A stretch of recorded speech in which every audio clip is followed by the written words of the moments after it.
చక్రాలను తిప్పి కొట్టండి. ఈ రైతు పండుగ దాదాపుగా 150 కేంద్రాలు పెట్టి వ్యవసాయం సాంకేతికంగా ఎంత అభివృద్ధి చెందిందో ఆశ్చర్యం గొలిపే విధంగా 3 రోజుల నుంచి మంత్రి తుమ్మల నాగేశ్వరరావు గారు సంబంధిత అధికారులు ఈరోజు ఈ కార్యక్రమాన్ని అంతా కూడా పాలమూరు జిల్లాకు తరలొచ్చింది. ఇంతమంది ఈడికి వచ్చిండ్రు, ఇంత పెద్ద వ్యవస్థ ఈడికి వచ్చిందంటే మీరు ఆశీర్వదించకపోతే వస్తుండేనా? కేసీఆర్ ఉన్నప్పుడు ఎప్పుడన్నా వచ్చినాయా మనకి ఇట్లాంటి అవకాశాలు? ఎప్పుడన్నా వచ్చినాయా? ముఖ్యమంత్రిని దగ్గరికి వెళ్ళి మనం చూసినామా?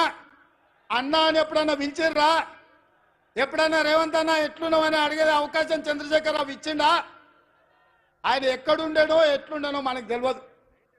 ఇవాళ మనం ఉన్నాం కాబట్టే ఇవాళ మనం కలుసుకోగలిగినాం, ఈ పండుగ చేసుకోగలిగినాం. ఈ పండుగ వాతావరణం ఇది 10 కాలాల పాటు ఉండాలి. పాలమూరు పండాలి పసిడి పంటలతో. 20 లక్షల ఎకరాలు కనీసం జితేందర్ రెడ్డి గారు చెప్తున్నారు కరెక్ట్, 2 ఏళ్ళు కష్టపడితే 20 లక్షల ఎకరాలకు నీళ్లు ఇవ్వచ్చు అని. వారి మాటతో నేను ఏకీభవిస్తున్నా, నా బాధ్యత అది.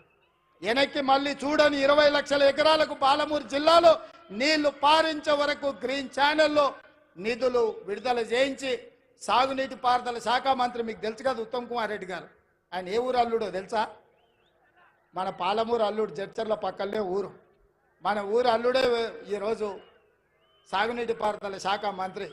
మరి మనము ఇంత త్యాగం చేసినాం బిడ్డనిచ్చి ఆయనకు, అవునా? మన పాలమూరు ఆడబిడ్డను ఆయనకిచ్చి పెళ్లి చేసినాం. మరి ఆ రుణం అయితే వారు తీసుకోవాలి కదా. ఇక మల్లు గారి గురించి నేను చెప్పాల్సిన పని లేదు. మల్లు అనంతరాములు గారి నుంచి మల్లు అని అంటేనే పాలమూరు అనేది తెలుసు.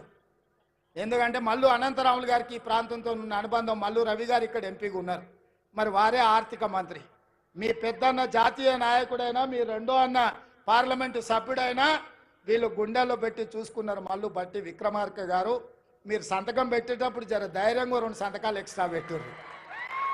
మీరు తెల్ల పేపర్ మీద సంతకం పెట్టినా మా వాళ్ళు ఏం తప్పు రాసుకోరు. 100 అవసరం ఉంటే 50 రాసుకుంటారు. మా వాళ్ళు అమాయకులు, మళ్ళీ 100 బట్టడానికి ఏమైనా కష్టమవుతుందేమో అని. మీరు తెల్ల కాగితం మీద మాకు సంతకం పెట్టి ఇచ్చినా మనం ఏమి తప్పు రాసుకోము. 100 అవసరం ఉంటే 50 రాసుకుంటాం మనం. ఎందుకంటే ఎంత ఉంటే గంతే కాళ్ళు చాపుకోవాలి అనుకుంటాం మనం, అవునా? మంచం ఎంత ఉందో కాళ్ళు గంతే చాపుకోవాలి, ఎక్కువ చాపుకుంటే బాగుండదని మనం తెలిసిన వాళ్ళం. ఇక దామోదర్ రాజనరసింహ గారు మన ఇన్ఛార్జ్ మంత్రి. నేను ఇష్టపడి ఆయన తీసుకొచ్చి ఇక్కడ పెట్టినా.